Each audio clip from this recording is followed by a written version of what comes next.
Salve María, estimados amigos y seguidores del canal de los Heraldos del Evangelio, acá en México. Hoy día vamos a ver un tema muy interesante que es la importancia del buen ejemplo en la familia, ¿no? Porque nosotros vemos de nuestro Señor Jesucristo que dice las Sagradas Escrituras, dice, pasó haciendo el bien y curando a todos los oprimidos por el diablo, porque Dios estaba con él. Entonces, toda la vida de él siempre fue querer hacer el bien, hacer el bien. Y tanto que hay una frase que el doctor Plinio comentaba una vez, dice, le ataron las manos porque hacían el bien. Entonces, él siempre, a lo largo de la vida, él siempre quiso hacer el bien y pues eso es Dios, pero con eso nos incentiva a que cada uno de nosotros caminemos para eso. Porque al fin de los días seremos juzgados, como decía San Juan de la Cruz, por el amor y también por el buen ejemplo que demos. Porque una persona dice, no, yo a mi hijo le doy lo mejor que sea, claro, tal sería, pero nosotros le damos un buen colegio, una buena universidad, buenos coches, buena casa, que se case bien, tenga hijos y sea feliz. Claro, pero ¿qué es la felicidad en sí? ¿Para qué nosotros venimos a la tierra? Nosotros venimos a la tierra, es una preparación para el cielo. Y nosotros, los papás, en cuanto tal, dice, comentan en los teólogos que dice cuando un papá o una mamá se presenta delante de Dios, primera cosa que Dios le pregunta, ¿qué hiciste de los hijos que yo te di? Porque es un compromiso, cuando la persona se casa, dice, ¿estáis dispuestos a recibir a tus hijos y educarlos según la ley de Dios y de su iglesia? Y todos decimos que sí, pero después nos olvidamos. Pedimos que en la iglesia le den el catecismo, que no es nada, 1 hora por semana y nada, y la confirmación, y después todo el mundo nos olvidamos. Y tenemos que dar el buen ejemplo y preocuparnos por ello, porque la felicidad de la familia consiste en eso, y también nuestra salvación eterna consiste en eso. Vamos a ver unos ejemplos así de la vida de santos que tuvieron a lo largo de la historia, que nos pueden ayudar un poco a incentivar para que nosotros sigamos ese camino. Si no lo hacemos, pues es una oportunidad. A partir de ahora yo lo voy a hacer. Porque no adelanta decir, no, ya yo no lo hice. No, vale. Si no hizo en la vida pasada, es la vida pasada. ¿Qué voy a hacer a partir de hoy? Entonces, el San Francisco de Asís, un día él quiso hacer, por ejemplo, 40 días de ayuno, ahí para imitar al Señor, solo que en un momento dado le vino el hambre. Porque, ¿qué quería San Francisco? Imitar de tal manera a nuestro Señor para después ir a gozarlo en el cielo. Y él tenía muy claro que la finalidad en esta vida consiste en eso, ¿no? Y él, un momento dado, cuando le vino en fin, pasó la hambre, las dificultades, pidió el auxilio de Dios. Y Dios que le manda, dice, un esplendoroso ángel, dice, traía un bellísimo instrumento musical. Es curioso, ¿no? Porque dice que en el cielo se tocan cantidad de melodías todos los días. Entonces, no es uno a veces que piensa, ¿y qué vamos a hacer en el cielo? ¿No? En el cielo canta, tanto que los ángeles dicen, ¿no? Se cantan todo el día, santo, santo, santo es el Señor. ¿Y qué melodías se tocarán? Eso algún día lo vamos a ver. Y dice que le tocó el ángel 2 minutos con esos instrumentos, una música del cielo. Que dice, no le tocó más. ¿Por qué? Porque él no iba a aguantar y se iba a morir de tanta alegría de escuchar una música del cielo. Y eso, hermanos, todos estamos llamados a participar de esa gracia, ¿no? Entonces, para mostrar hasta qué punto llegó como que el Evangelio penetraba en la sociedad, que estamos hablando en Francia, Lyon, de 1826, hay una diligencia que está dirigiéndose por el interior de Francia y suben dos ilustres personajes. Después de eso sube un sacerdote jesuita con su túnica de su vestimenta negra y sube un ateo de que era trabajador del gobierno francés y él se quiere burlar del sacerdote y dice, yo a este cuervo negro porque el sacerdote se vestía de negro, ha puesto 100 francos que lo voy a hacer bajar en la siguiente estación. Pasó por un pueblo y tocan las campanas, tan del ángelus. Y ahí comienza, dice, ¿podemos rezar, Señor? Es el ángelus. Y rezan el ángel del Señor, anunció María, etc. Y después de eso el sacerdote dice, mire, podemos rezar un rosario. Y comienzan a rezar un rosario. Y el ateo, viéndose en una dificultad así, quiere bajarse en la siguiente estación. Dice, no, usted no se va a bajar. Usted hizo una promesa de pagar 100 francos, de hacerlo bajar al sacerdote, así que tiene que pagar ahora. Y lo obligaron a que pague. Y ahí entonces le pregunta, ¿quiénes son ustedes? Y uno de ellos dice, de esos personajes, dice, yo soy el vizconde Mathieu de Montmorency, ¿no? Ministro de Relaciones Exteriores de Francia. ¿Y el otro quién era? Yo soy el conde Bailel, presidente del Consejo de Ministros y ministro de Finanzas. No eran cualquier personajes. Entonces son dos personas ilustres que ellos tomaron en serio la vida, eran ministros, pero el ser ministro no significa que no sean buenos católicos, porque uno tiene que ser buen católico dentro de la casa y fuera. ¿Por qué? Porque tenemos que ser una luz, una lámpara para el mundo entero. Y ellos lo tomaron en serio, ¿no? Entonces, dice, hay un principio que Santo Tomás de Aquino dice que cuando uno, no sé si se han hecho la prueba ustedes, cuando uno bosteza, ¿qué hace? Que los demás bostecen. Es una cuestión natural que sucede. De esa misma manera se pasa que cuando uno hace una buena acción, una mala acción, ayuda a otras personas a hacer una buena o mala acción. Y hay veces que nosotros hacemos de pastores o de ovejas. Pastores porque damos el buen ejemplo y enseñamos a otro. O hay veces que aprendemos de otro, que otros nos dan buen ejemplo. Un día nuestro fundador, Monseñor Juan Cladías, él decía que vino una niña y un momento dado le hizo una pregunta. Y ella ese momento hizo de pastora. ¿Por qué? Porque le dice, ¿le puedo hacer una pregunta así? Porque claro, aquí en la tierra nosotros tenemos la tierra y ¿qué vemos? Vemos el cielo. Pero a la niña le pregunta, ¿en el cielo va a haber cielo? Entonces él dice, yo nunca me había hecho esa pregunta. Si en el cielo va a haber cielo. Ese momento esa niña, ¿qué estaba haciendo? Estaba siendo pastora para mí. Me estaba influenciando. Y así somos, hermanos, todos nosotros. Todos nos influenciamos uno para el otro. Muchas veces, hay veces vemos que si ustedes hagan una prueba, van a un restaurante. Todo el restaurante en principio es católico. Y mi familia es católica. Pero vamos a un restaurante y nos ponemos, bendecidnos, oh Señor, y bendecimos la comida. Todos nos miran como, y eso pasa con los heraldos. Nosotros al lugar donde vamos, rezamos. Y la gente nos ve y dice, oye, ¿de dónde vienen ellos? ¿Quiénes son? Porque una vez le digo, pero no es una cosa rara. Si somos católicos, tenemos que ser católicos en nuestra casa y el restaurante que vamos. Y eso, con esa actitud, la gente viene y dice, oye, qué bonito que ustedes hagan una acción así. Pero eso es lo que todos tenemos que hacer, influenciarnos unos a los otros, no en las cosas malas, porque para las cosas malas hoy día hay libertad, pero hacer para las cosas buenas, ¿no? Y hay un hecho muy bonito, por ejemplo, de Santa Mónica y San Agustín. Santa Mónica, ustedes se recuerdan que rezó mucho y muchos años por su hijo. Fueron, no sé, 17 o 20 años, una cosa así, rezaba por la conversión del hijo, porque el hijo tuvo hasta un hijo a los 16 años, a Deodato, después se metió por la secta de los maniqueos, pero siempre él quería buscar la verdad.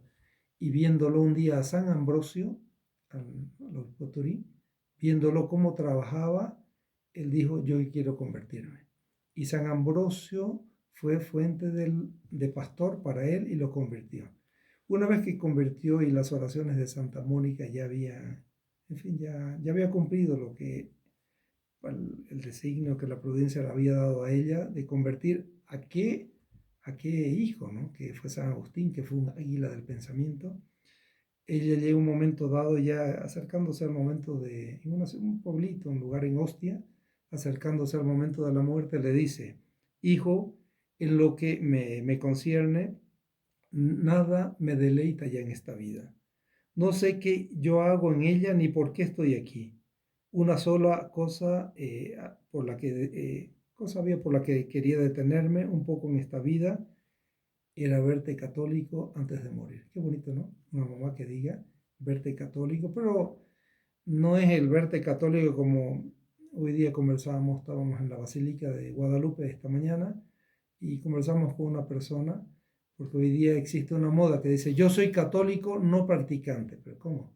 ¿O eres católico o no es católico? Yo soy católico practicante o católico no practicante.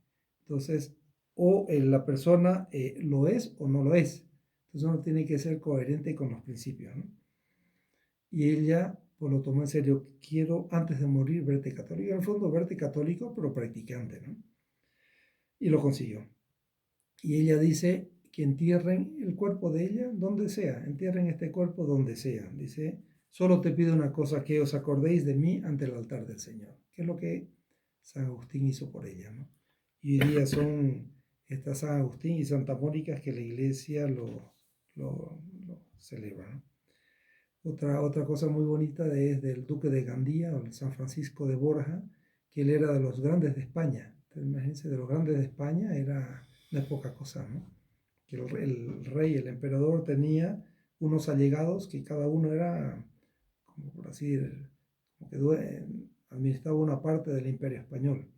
Y uno de ellos era este duque de Gandía, y él le tocó ser notario, así supervisar, porque la reina Isabel había muerto en el centro norte de España y tenían que enterrarla en el sur, en Granada, que era donde enterraban a los reyes.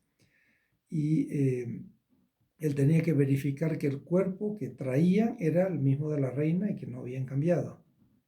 Y cuando, claro, fueron haciendo los homenajes en todos los pueblos y demoraban, con el calor de esa época, en verano, abrieron el cuerpo al llegar a Granada. Ahí está un lugar, dice: aquí en este lugar se abrió el cajón de hierro, todo, para comprobar que la reina Isabel era ella misma. Y cuando él la vio, claro, la reina Isabel era una reina muy bonita, y cuando la vio ahí, la vio descompuesta.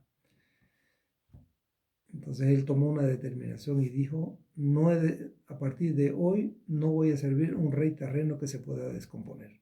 Y se dedicarse al servicio de Dios.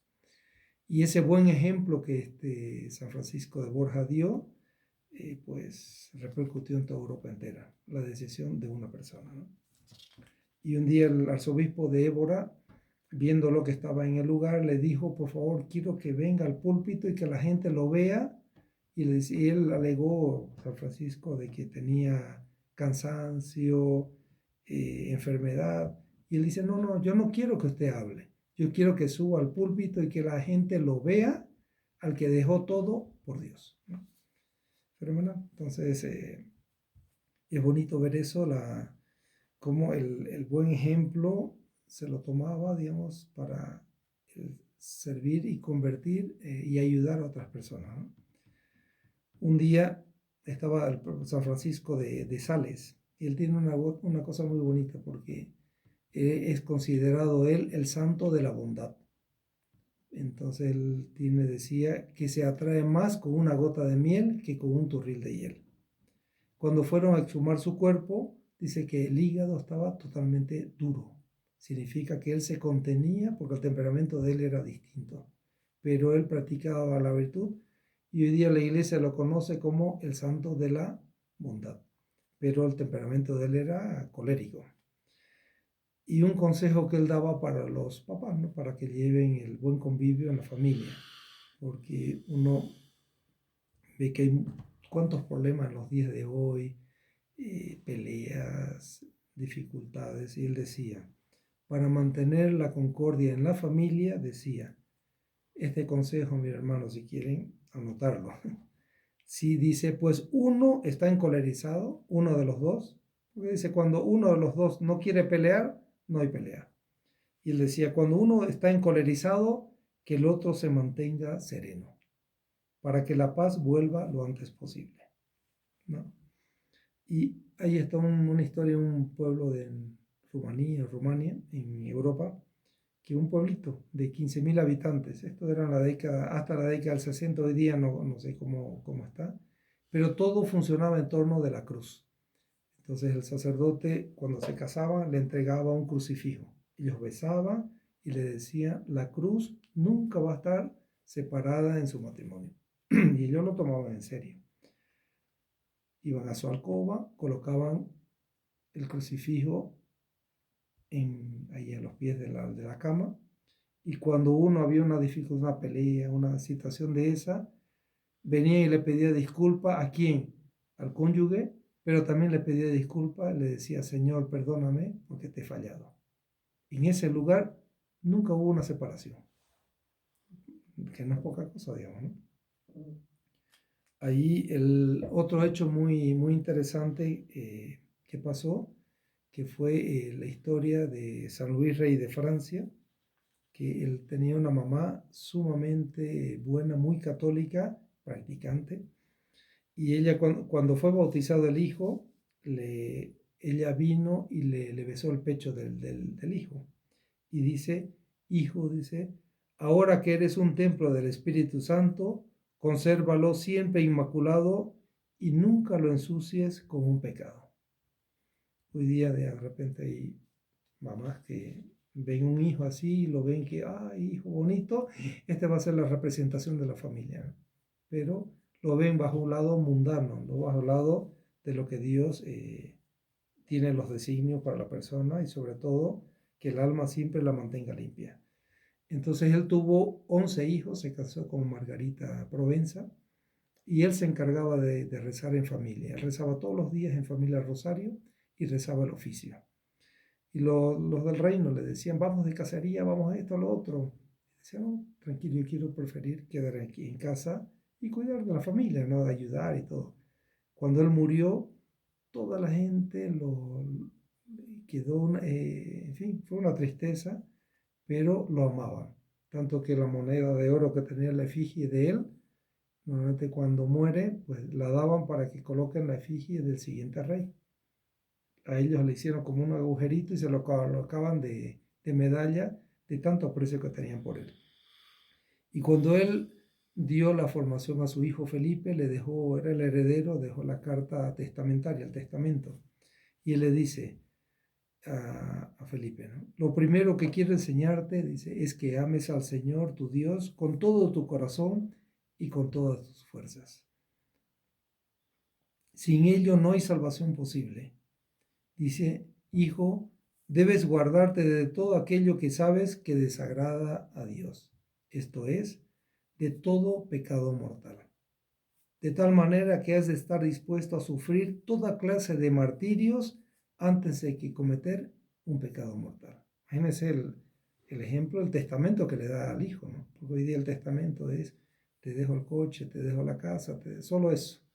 Pero él quería que el hijo siguiera las huellas que él había enseñado a todos los hijos. Y sin embargo, él tenía un consejero, un amigo y consejero, Joinville se llamaba, Joinville. Un día le hace una pregunta para probarlo, le dice, Joinville, ¿qué prefieres? Le dice, ¿contraer la lepra o cometer un pecado mortal? Es una pregunta. Joinville le responde, prefiero cometer 30 pecados mortales que contraer la lepra. Y él le dice, hablas como un insensato, le dice.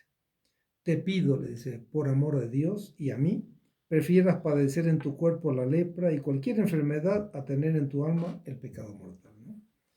Porque la lepra pues puede pasar, pero sin embargo, el pecado, ¿quién garantiza que la persona pueda arrepentirse y salvarse? Nadie sabe. Dice, para estar, para morir hay solo una condición, basta estar vivo. En cualquier momento se puede morir. Tanto Santa Teresa decía que la vida es una mala noche en una mala posada. ¿Cuánto uno va a durar? No sé. el tiempo que Dios lo designe, ¿no? Cuando la mamá murió de San Luis, él fue tan agradecido con la mamá por el buen ejemplo que ella le había dado que le dice: os doy gracias, oh Dios mío, por haberme dado a tan buena madre. Y un día estaba San Francisco, otro hecho de San Francisco de Sales, estamos hablando en Ginebra, y una dama vino a escuchar los 2 o 3 sermones. Y ella tomó una determinación: yo quiero hacerme católica. Y el pastor anglicano le dice: tú quieres hacerte católica, pero ¿qué punto de la doctrina católica te ha gustado tanto que te has decidido a ser católica?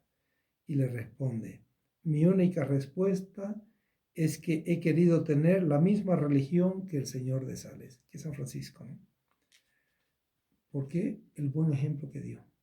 Porque hay veces que uno en la homilía no es solo lo que escucha, sino que uno ve que la persona que está dando la homilía, lo que él dice, lo cumple. Y cuando la persona es coherente en lo que dice con lo que cumple, surte el efecto. Y un día, San Juan María Benet, que es el patrono de los sacerdotes, el santo cura de Ars, siempre predicaba. Y vino un hombre de Lyon para verlo a él, pero lo vio de lejos porque había mucha gente. Y él, cuando volvió, le preguntaron: ¿qué fuiste tú a hacer a Ars?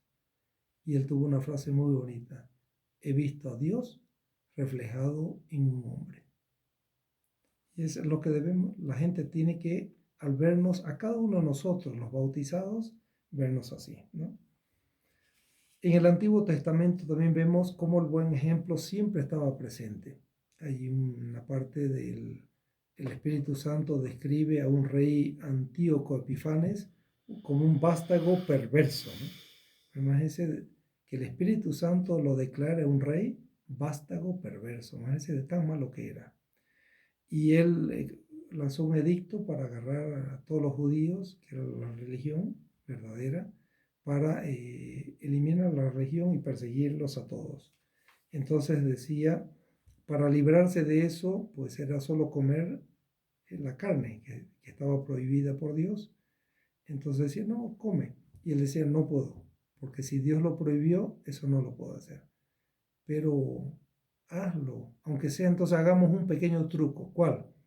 No vas a comer la carne prohibida, sino vas a comer la carne que está permitida. Entonces tú comes la carne permitida, no violas la prohibición de Dios y de esa manera te salvas. Y mire lo que le dice él, la respuesta que le da. Dice: no es digno de mi edad ese engaño. Van a creer los jóvenes que Eleazar, como se llamaba él, que a los 90 años ha apostatado. Se salió, abandonó la fe. Y si miento por un poco de vida que me queda, se van a extraviar con mi mal ejemplo. Eso sería manchar e infamar mi vejez, ¿no? Bonito como otro hecho muy, muy interesante es la historia de los papás de Santa Teresita del Niño Jesús. La hermana Paulina, Paulina Martán, que es la hija de don Luis Martán y Cecilia Guarín, ella escribe en una carta en sus memorias cómo los describía, cómo eran sus papás, ¿no? Don Luis y doña Cecilia, ¿no? Doña Celia, perdón. Ella se refiere a los papás, dice: yo siempre los consideré santos. Bonito, ¿no? Yo siempre los consideré santos. Estábamos, ¿quiénes? La familia, las hermanas, llenas de respeto y admiración hacia ellos. A veces me preguntaba si podría haber otros semejantes sobre la tierra. Y un día la madre le escribe a esta hermana Paulina. Dice: este año he de ir a ver muy temprano a la Santísima Virgen. Les rogaré solamente que haga santas a las que me dio y que yo no me quede muy atrás. Es la mamá quiere que los hijos sean santos. En el fondo, ¿qué quiere? Que se vayan al cielo. Dice que ellos sean las hijas más santas de que ella, pero que no se quede atrás. pero es necesario que ellas sean harto mejores que yo. No, nada de igualitarismo.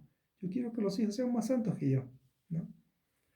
Y ella comenta en las memorias, dice, cuando pequeña, mamá me colocaba encima de sus rodillas y me contaba historias de la vida de los santos, ¿no? Porque es bonito ilustrar a los hijos en esa educación, en esa formación, porque lo que nosotros lo que sembramos, vamos a cosechar.